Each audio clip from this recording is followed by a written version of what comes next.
Je m'appelle Jean Roufilange, je suis thésé en médecine depuis 3 ans. Je suis urologue à la clinique Saint-Augustin à Bordeaux. La biopsie de la prostate, c'est un acte qui va consister à aller faire des prélèvements dans la prostate, dans la glande prostatique. Ça se réalise sous anesthésie locale ou dans certains cas sous sédation ou anesthésie générale. Et ça correspond à quadriller l'organe pour aller faire des biopsies un petit peu partout et à la recherche d'un cancer de prostate, d'un éventuel cancer de prostate. Normalement, dans la pratique quotidienne, pour réaliser des biopsies de prostate, on utilise un échographe. Il y a deux grandes possibilités de voie d'abord pour les biopsies de prostate. La première, c'est la voie d'abord par le rectum, donc parce que la glande prostatique se situe sous la vessie et en avant du rectum. D'ailleurs, c'est pour ça qu'on fait le toucher rectal pour aller examiner une prostate, parce que c'est la meilleure voie d'abord pour aller voir la glande. Il y a aussi une possibilité, c'est de faire ce qu'on appelle du transpérinéal. C'est-à-dire que là, on ne rentre pas dans la prostate, on passe sous le scrotum, sous les bourses, et on va directement dans la glande. Bon. La majeure partie des urologues font des biopsies par le rectum, par l'intermédiaire du rectum, par l'intermédiaire d'une sonde d'échographie.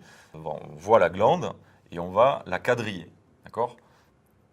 On la quadrille de façon standardisée. On doit faire 12 biopsies. Donc la prostate, c'est une glande qui a un museau, qui a une tête et qui a un corps. Il y a un apex, une base et un médian. On quadrille la prostate en 6 parties, d'accord, très simplement, et on fait 2 biopsies. Voilà. Ça, c'est ce qu'on appelle les biopsies standardisées, systématiques. Maintenant, aujourd'hui, grâce au progrès de l'imagerie, notamment de l'IRM, il est possible d'aller détecter certains cancers, je dis bien certains, qui sont considérés comme significatifs, donc un petit peu plus agressifs que d'autres. Et par ces cibles, le but, c'est peut-être d'aller biopsier directement dans le cancer, sans ou en faisant des biopsies randomisées. L'apport de la microéchographie, elle est un peu multiple. Alors d'abord, il y a dans le contexte de la biopsie pure. L'IRM est une imagerie qui est très performante aujourd'hui, mais comme je l'ai précisé tout à l'heure, c'est une imagerie qui détecte des cancers qui sont considérés comme significatifs. Il y a une mauvaise détection, pour être simple, des cancers qui sont moins agressifs. Et ça, on le sait, c'est prouvé. Maintenant, la microéchographie, qui correspond à une échographie qui est, on va dire, de très haute fréquence et où on voit beaucoup mieux l'organe, le but est d'aller détecter des lésions qu'on ne détecterait pas à l'IRM. Voilà. Ou, dans certains cas, d'utiliser cette microéchographie dans des cas où on ne pourrait pas utiliser l'IRM, par exemple chez des patients qui ont des pacemakers ou qui sont contre-indiqués à l'IRM ou qui ont des prothèses de hanche et qui entraînent des artefacts sur la vision de la prostate. Il y a aussi une autre utilisation de la microéchographie, donc là c'était la biopsie, mais il y a la possibilité de céder avant la prostatectomie, donc qui correspond à la chirurgie de la prostate dans le cadre du cancer.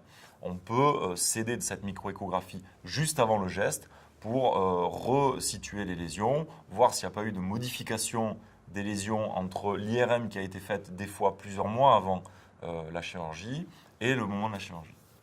Alors, est-ce qu'on peut parler d'amélioration avec l'utilisation de la microéchographie ? Pour l'instant, je pense qu'il faut quand même rester un petit peu réservé. On est quand même dans une société savante où, en médecine, on fonctionne sur les preuves. C'est la médecine fondée sur les preuves, donc on ne peut pas vraiment s'avancer sur un ressenti. Il y a des études, et notamment la nôtre, qui montrent qu'on fait au moins aussi bien que l'IRM. Ça reste des études qui sont sur des faibles nombres de patients, ça reste quand même à confirmer, mais l'amélioration, je dirais, dans certains cas, il y a une amélioration, mais c'est vraiment un complément, je pense. Pour l'instant, on peut considérer ça comme un complément, et je pense qu'on ne pourra pas nous en vouloir de le dire, en tout cas. L'apport de la microéchographie par rapport à l'IRM, c'est que ça va pouvoir détecter des lésions qu'on ne détecte pas à l'IRM. Encore une fois, l'IRM a une capacité à détecter des cancers significatifs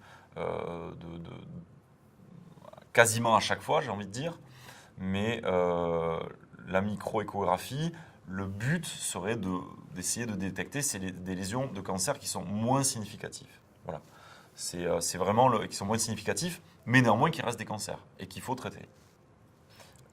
L'effet positif de la microéchographie dans la surveillance active, on pourrait surveiller l'évolution des lésions, par exemple. C'est ce qu'on fait actuellement avec l'IRM. C'est-à-dire qu'un patient qui est en surveillance active, il y a un protocole de surveillance qui est dit donc actif, où on va rebiopsier les patients à un certain délai après la découverte du cancer de prostate, et on va les surveiller également avec des IRM, avec des touchés rectaux, avec des PSA, avec tous ces outils. Et l'IRM, s'il y a une modification par exemple à l'IRM, ça peut être un critère pour traiter le patient, c'est-à-dire pour rentrer en traitement. Et effectivement, la microéchographie pourrait nous aider dans la surveillance de ces patients, on va dire de façon un peu plus simple. Et ça peut se faire en consultation, voilà, dans n'importe quel cabinet. Il y a dans certains cas, effectivement, où la microéchographie s'est révélée être un atout dans la prise en charge du malade. Par exemple, un cas d'un patient de 71 ans avec un PSA qui est élevé à 11 nanogrammes par millilitre. L'IRM avait retrouvé une lésion classée PIRATS 3. C'est une classification, une gradation de la suspicion du cancer qui va de 1 à 5. 1, pas du tout, et 5, très suspect. Donc un PIRATS 3 en zone transitionnelle, donc à un endroit la prostate du côté droit. D'accord ? Donc en gros, au niveau de l'épaule de la prostate à droite. Et à la microéchographie, on a des images qui sont revenues très clairement comme suspectes sur l'ensemble de la partie antérieure de la prostate, donc sur toute la partie ventrale de la prostate, sur la zone effectivement qui avait été vue par l'IRM, et sur tout le côté droit. Donc les biopsies ont montré qu'il y avait du cancer partout, hein, donc sur tous ces endroits-là, qui n'avaient pas été détectés à l'IRM, sur ce qu'on appelle un glisone 6, c'est-à-dire un cancer pas non significatif, mais qui est normalement pas très bien vu par l'IRM. Et la pièce de prostatectomie chez ce patient qui a donc finalement été opéré a montré que effectivement le cancer envahissait l'ensemble de la prostate et dépassait d'ailleurs la prostate.